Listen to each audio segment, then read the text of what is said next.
마음을 시원하게 하는 사람, 이런 제목으로 함께 은혜를 나눕니다.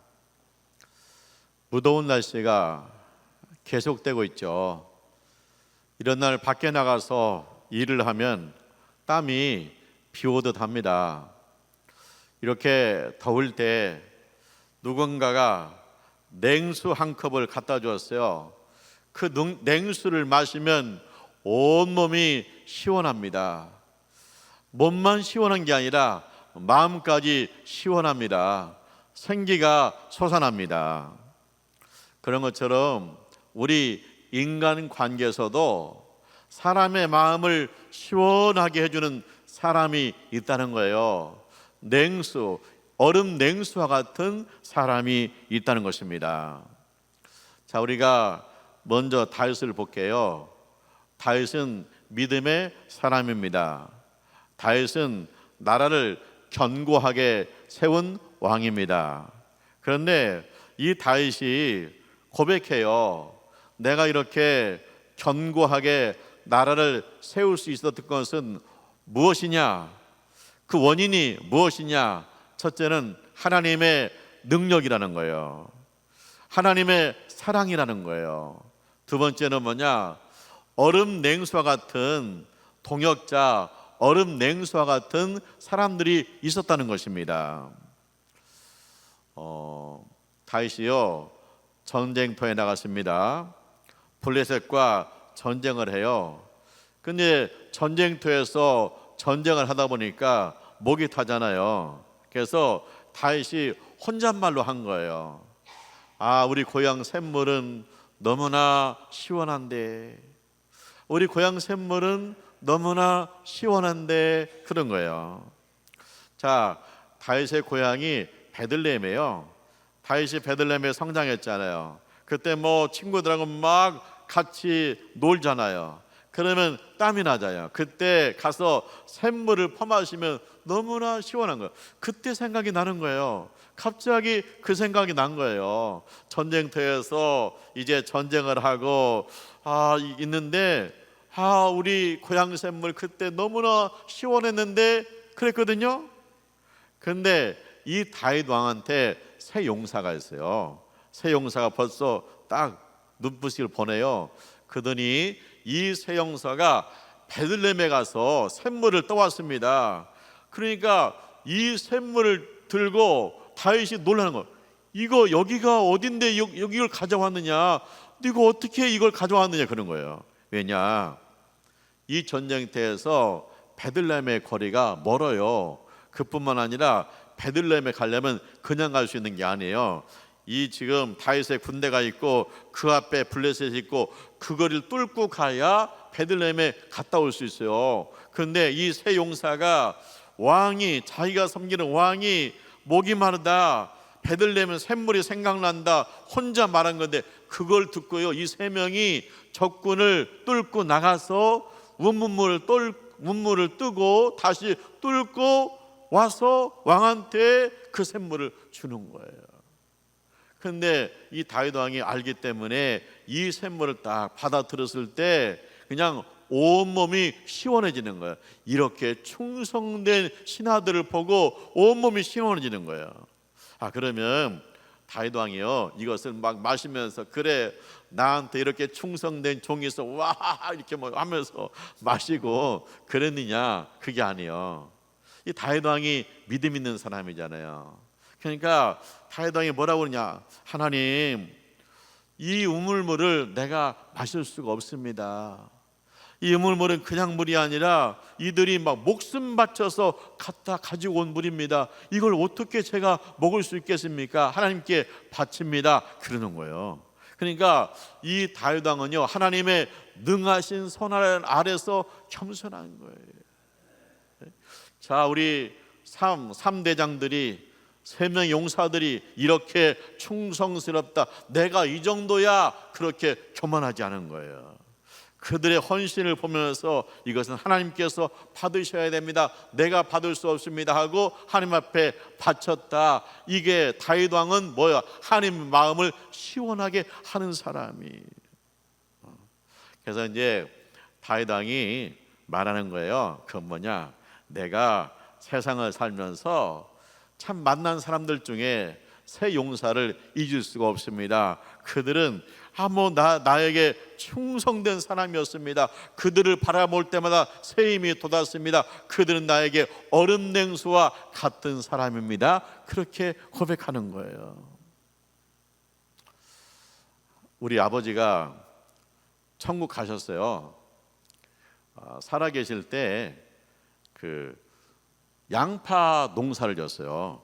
그래서 이제 집에 가봤더니 아버지하고 어머니가 양파를 망에 담고 있더라고요. 그래서 이제 같이 담았어요. 그러니까 뭐 한 20망, 30망 되니까 뭐 힘들어요. 땀도 나고. 그러니까 자꾸 제가 쳐다봐요. 아직도 안 끝났나? 지금도 남아 있네. 이렇게 하면서 이제 했거든요. 그런데 이제 우리 어머니가 그래요. 아버지는 벌써 11조 드렸어. 뭔 11조? 지금 뭐 양파 망에 담아가지고 팔아야 뭐 11조를 드리지. 아니 뭐 팔지도 않았는데 무슨 11조를 드려요? 그랬더니 우리 어머니가 그래요. 아버지는 어떻게 하나님 앞에 바친 길을 좋아하는지, 그냥 양파가 그냥 망에 담겨도 자기가 그냥 많이 계산해가지고 그래가지고 11조를 드린다는 거예요.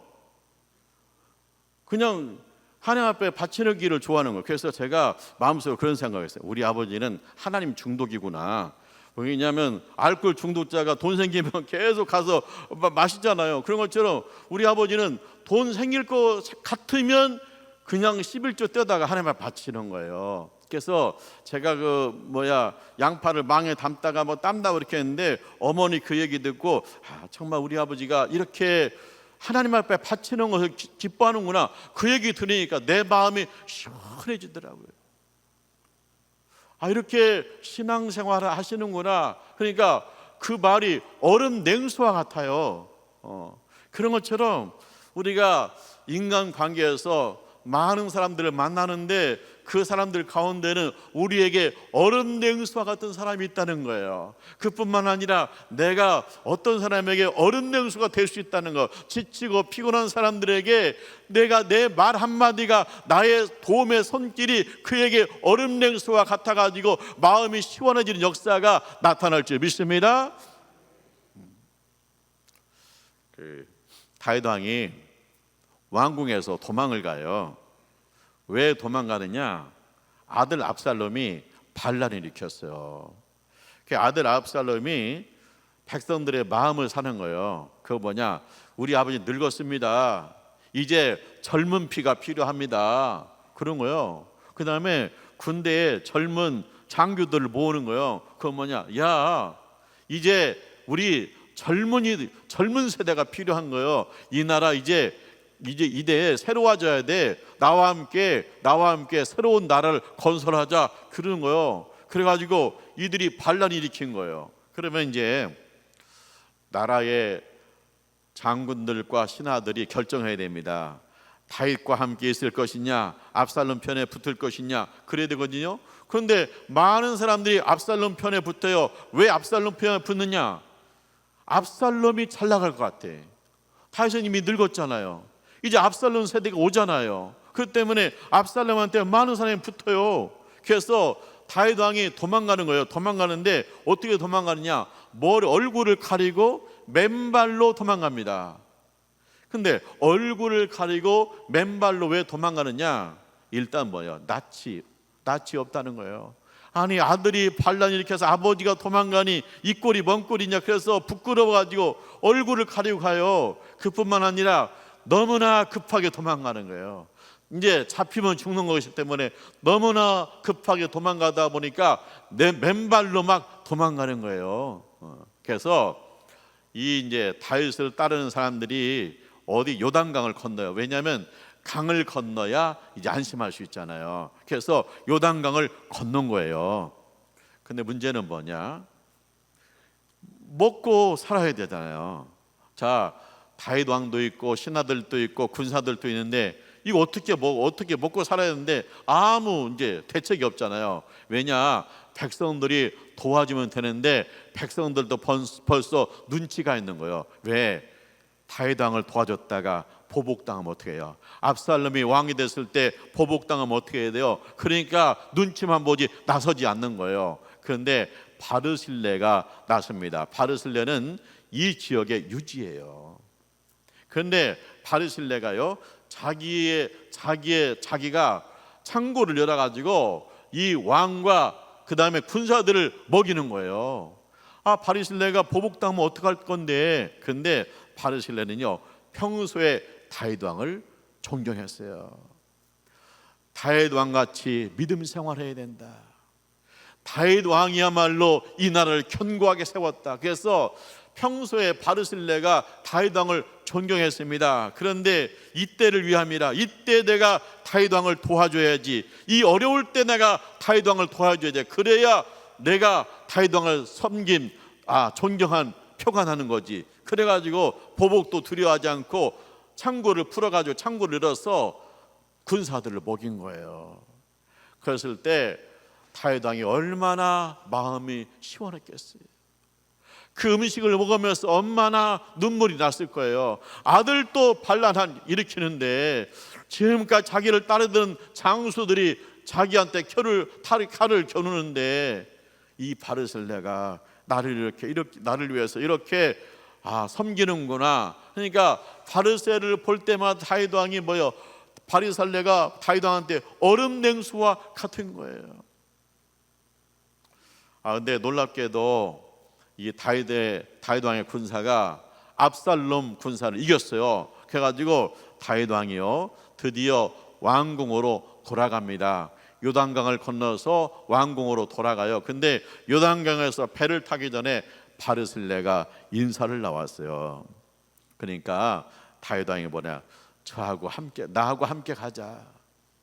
내가 당신 평생 동안 왕궁에서 섬기겠다. 내가 왕궁으로 돌아가는 것은 당신의 공로가 크다. 내가 힘들고 지쳤을 때, 내가 쫓길 때, 누구도 도울 수 없고 눈치 보고 있을 때 당신은 나를 위해서 헌신했다. 생명같이 존귀하다. 내가 평생에 모실 테니까 왕궁으로 가자는 거예요. 근데 바르실레가 뭐라고 하냐? 왕이시여, 저는 여기 남겠습니다. 내가 이미 나이가 들었습니다. 이 나이에 왕궁에 가서 무슨 낙을 누리겠습니까? 내가 여기 살다가 우리 조상들의 땅에 묻히겠습니다. 왕이시여, 제가 섬길 수 있어서 감사합니다. 왕이 다시 복귀할 수 있어서 감사합니다. 그러니까 다윗이 두 번 또 감동을 받는 거예요. 얼음 냉수와 같은 거예요. 그냥 다윗이 지금까지 이렇게 정치를 하다 보니까 수없이 많은 사람들에게 자기한테 줄대려고 그렇게 노력하고, 그리고 이렇게 어려울 때는 다 또 배반하고 그렇게 하는데, 자기를 위해서 이렇게 자기와 함께 가자 하니까 아니라고 그러고, 그러니까 너무나 얼음 냉수와 같은 거예요. 그래서 다윗 왕이 계속 하니까 사양하면서 바르실레가 누구를 보내요? 자기 아들을 보내요. 그래서 다윗 왕이 이렇게 이제 하나님의 사람으로 사는 동안 잊을 수 없는 사람들 있죠. 얼음 냉수와 같은 자기 마음을 시원하게 한 사람이 있었다는 거예요. 그래서 우리도 이 무더운 날씨에 얼음 냉수와 같은 그런 축복이 임하기를 축원합니다. 사도 바울 있죠. 선교사잖아요. 지금도 선교사가 어려운데 2000년 전에 선교사는 얼마나 어려웠겠어요. 그래서 사도 바울이 그래요. 나는 죽을 고비를 수없이 넘겼습니다. 나는 옥에도 갇혔고 매도 수없이 맞았습니다. 전도하다가 저거 뭐야 하고 끌어다가 매로 치는 거예요. 40에 하나 감한 말을 5번 맞았다. 40에 하나 감했어요. 39대요. 왜 39대요? 40대 치면 죽어요. 죽기 직전까지 매를 맞았다는 거. 그게 5번이에요. 여러분 생각해봐요.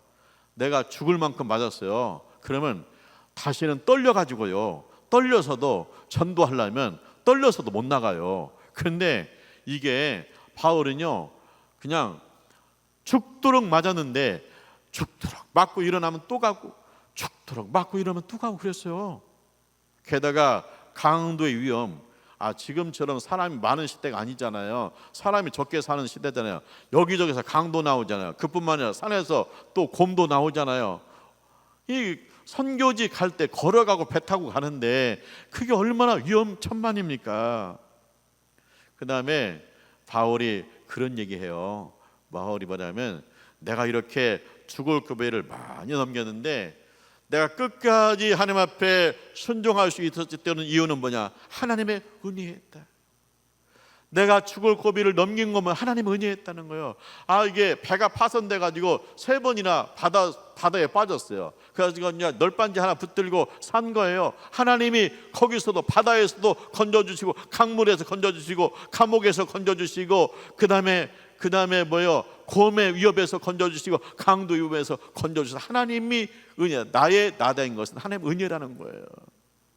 그 다음에 또 하나 있어요. 그건 뭐냐? 얼음 냉수와 같은 자신의 동역자가 있었다는 거예요. 그분 하나가 스데바나예요. 오늘 성경 말씀에 나오는 스데바나입니다.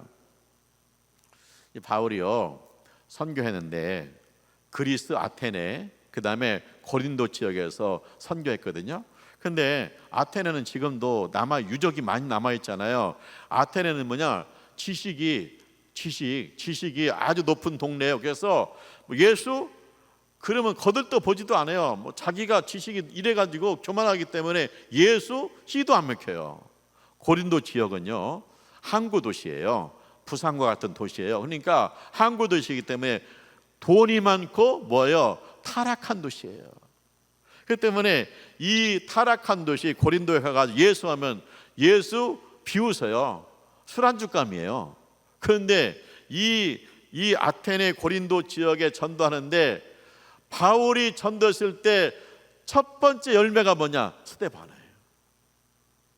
다들 비웃고 교만하고. 그런데 스데바나가 예수 영접한 거 얼마나 그냥, 스데바나 얼음 냉수 같은 친구예요. 그런데 이 스데바나가 그냥 예수를 첫 번째 믿은 거로 끝난 게 아니에요. 여기 성경 말씀은 성도 섬기기로 작정된 자라는 거예요. 얼마나 성도를 잘 섬기고 교회를 잘 섬기는지 바울이 스데바나의 말을 볼 때마다 얼음물을 한 컵 마시는 것 같은 거예요. 첫 열매가 중요합니다. 첫 열매가 그냥 예수 믿는데 게으르게 예수 믿으면 사람들도 저렇게 게을르게 믿는 거구나, 그래서 게을러져요. 그런데 스데바나처럼 예수를 믿는, 예수를 잘 믿고 성도 섬기기를 작정했으면 사람들도 예수를 저렇게 잘 믿어야 되는구나, 성도를 섬겨야 되는구나, 그래서 막 따라오거든요. 첫 열매가 중요한데 이 첫 열매 스데바나를 생각할 때 너무나 감사하다는 거예요. 그래서 스데바나는 나에게 얼음 냉수와 같다는 거예요. 마음을 시원하게 한 동역자라는 거예요.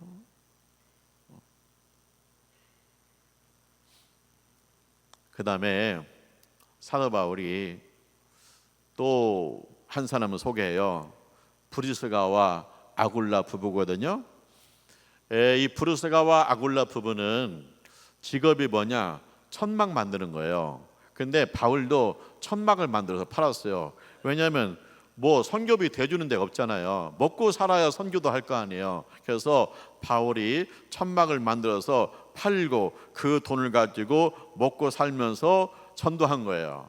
그런데 이 천막을 만들다 보니까 같이 이제 동종 업종이니까 만난 거예요. 바울이 잘됐다, 너는 나의 밥이다. 그래가지고 이 바울이 브리스가와 아굴라한테 전도를 해요. 그 다음에 전도할 뿐만 아니라 이게 사역자로 세워요. 그래가지고 바울이 에베소에서 목회할 때 브리스가와 아굴라가 장로님들처럼 섬긴 거예요. 그래서 너무나 감사한 거예요. 그래서 브리스가와 아굴라를 보면은 바울이 마음이 시원해요. 어쩜 이렇게 주님의 일을 잘하는가, 얼음 냉수와 같아요. 그래서 이 바울이 브리스가 아굴라를 로마에 파송한 거예요. 선교사로 파송을 했어요. 그리고 바울이 로마에 편지를 썼어요. 편지를 썼는데 그 편지 내용 중에 이런 게 나오는 거예요. 브리스가와 아굴라를 존경해라. 브리스가와 아굴라를 존경해라. 그는 나의 통역자다. 그는 이 브리스가와 아굴라 부부는 나를 위해서라면 자기 목숨도 바친, 자기 목숨도 내어놓은 사람이라는 거예요. 이게 보통 사이가 아닌 거예요. 왜 그러냐? 바울이 하나님 앞에 충성하래요. 바울은요, 살아도 주님의 것이고 죽어도 주님의 것입니다. 그렇게 헌신하는 거예요.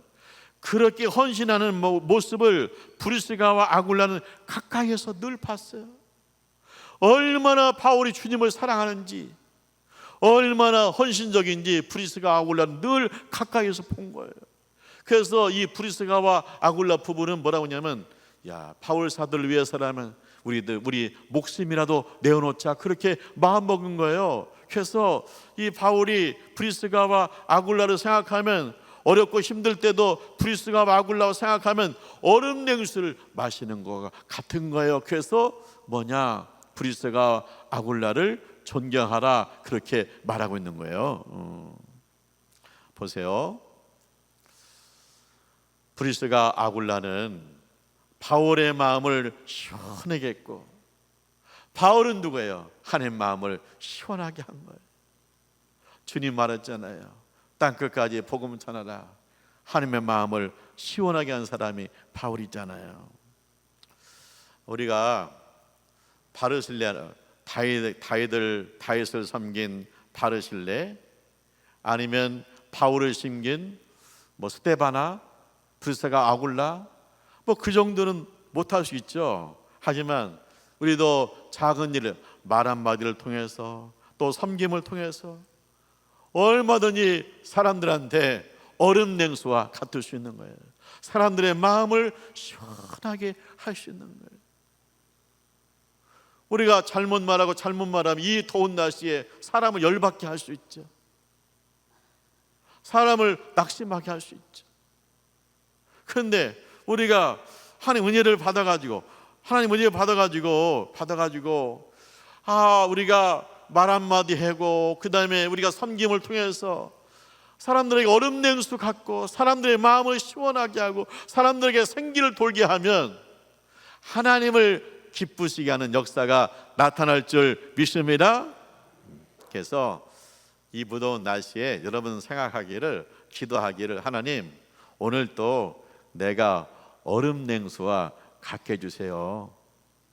하나님 오늘 또 내가 한 사람이라도 사람의 마음을 시원하게 할 수 있는 그런 은혜가 임하게 해주세요. 그래가지고 얼음 냉수와 같은 그런 사역을 감당하는 우리 교우들 되시기를 주님의 이름으로 축원합니다. 기도하죠. 하나님 아버지 감사합니다. 하나님은 살아 계신 줄 믿습니다. 우리를 사랑하셔서 믿음의 동역자들을 만나게 하심을 감사합니다.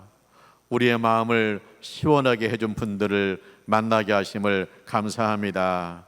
이제 우리가 얼음 냉수와 같게 하여 주시옵소서.